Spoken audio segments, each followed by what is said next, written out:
Hello to chapter 75 of Moby Dick by Herman Melville, and this chapter is titled The Right Whale's Head, Contrasted View.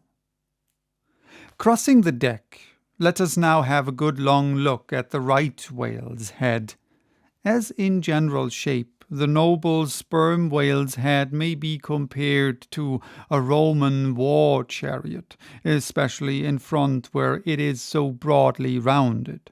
So, at a broad view, the right whale's head bears a rather inelegant resemblance to a gigantic galliot-toed shoe. 200 years ago, an old Dutch voyager likened its shape to that of a shoemaker's last. And in this same last or shoe, that old woman of the nursery tale with the swarming brood might very comfortably be lodged, she and all her progeny. But as you come nearer to this great head, it begins to assume different aspects according to your point of view.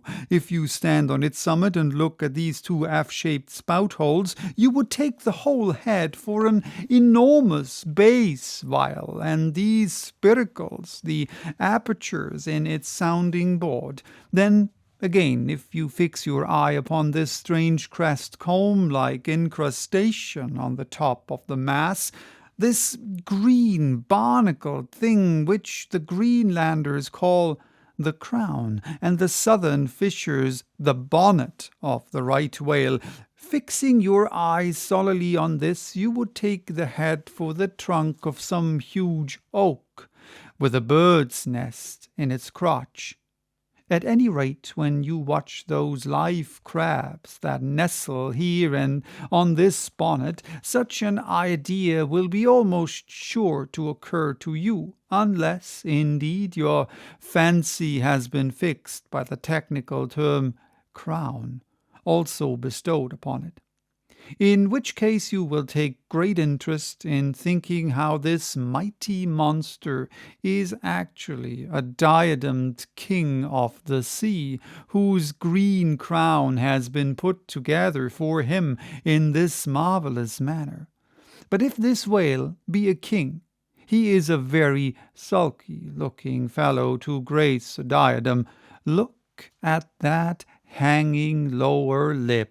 What a huge sulk and pout is there, a sulk and pout by carpenter's measurement, about 20 feet long and 5 feet deep.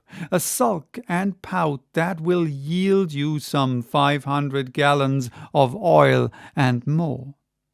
A great pity now that this unfortunate whale should be hare-lipped.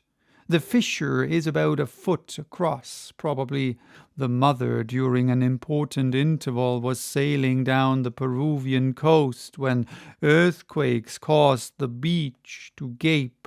Over this lip, as over a slippery threshold, we now slide into the mouth.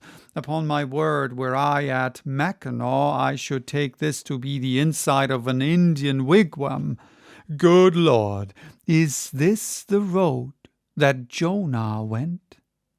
The roof is about 12 feet high and runs to a pretty sharp angle, as if there were a regular ridge-pole there, while these ribbed, arched, hairy sides present us with those wondrous, half-vertical, scimitar-shaped slats of whalebone, say 300 on a side, which, depending from the upper part of the head or crown bone, form those Venetian blinds which have elsewhere been curiously mentioned.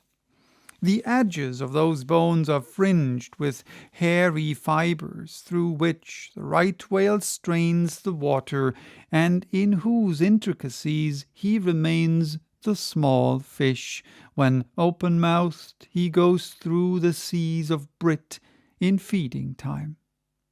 In the central blinds of bone, as they stand in their natural order, there are certain curious marks nooks, curves, hollows, and ridges, whereby some whalemen calculate the creature's age as the age of an oak by its circular rings, though the certainty of this criterion is far from demonstrable, yet it has the savour of analogical probability. At any rate, if we yield to it, we must grant a far greater age to the right whale than at first glance will seem reasonable. In old times there seem to have prevailed the most curious fancies concerning these blinds. One voyager in Purchas calls them the wondrous whiskers inside of the whale's mouth, another hog's bristles. A third old gentleman in Hakluyt uses the following elegant language. There are about 250 fins growing on each side of his upper chop, which arch over his tongue on each side of his mouth. As everyone knows, these same hog's bristles, fins, whiskers, blinds, or whatever you please, furnish to the ladies their busks and other stiffening contrivances, but in this particular the demand has long been on the decline. It was in Queen Anne's time that the bone was in its glory, the farthingale being then all the fashion, and as those ancient dames moved about gaily, though in the jaws of the whale, as you may say, even so in a shower, with the like thoughtlessness do we nowadays fly under the same jaws for protection, the umbrella being a tent spread over the same bone. But now forget all about blinds and whiskers for a moment, and, standing in the right whale's mouth, look around you afresh. Seeing all these colonnades of bones so methodically ranged about, would you not think you were inside of the great Harlem organ, and gazing upon its 1,000 pipes? For a carpet to the organ we have a rug of the softest Turkey, the tongue which is glued as it were to the floor of the mouth. It is very fat and tender, and apt to tear in pieces in hoisting it on deck. This particular tongue, now before us, at the passing glance, I should say it was a 6-barreler, that is, it will yield you about that amount of oil. Ere this, you must have plainly seen the truth of what I started with, that the sperm whale and the right whale have almost entirely different heads. To sum up, then, in the right whales there is no great well of sperm, no ivory teeth at all, no long, slender mandible of a lower jaw like the sperm whales. Nor in the sperm whale are there any of those blinds of bone, no huge lower lip, and scarcely anything of a tongue. Again, the right whale has 2 external spout holes, the sperm whale only 1. Look your last now on these venerable hooded heads while they yet lie together, for one will soon sink unrecorded in the sea, the other will not be very long in following. Can you catch the expression of the sperm whales there? It is the same he died with, only some of the longer wrinkles in the forehead seem now faded away. I think his broad brow to be full of prairie-like placidity, born of a speculative indifference as to death. But mark the other head's expression. See that amazing lower lip, pressed by accident against the vessel's side so as firmly to embrace the jaw.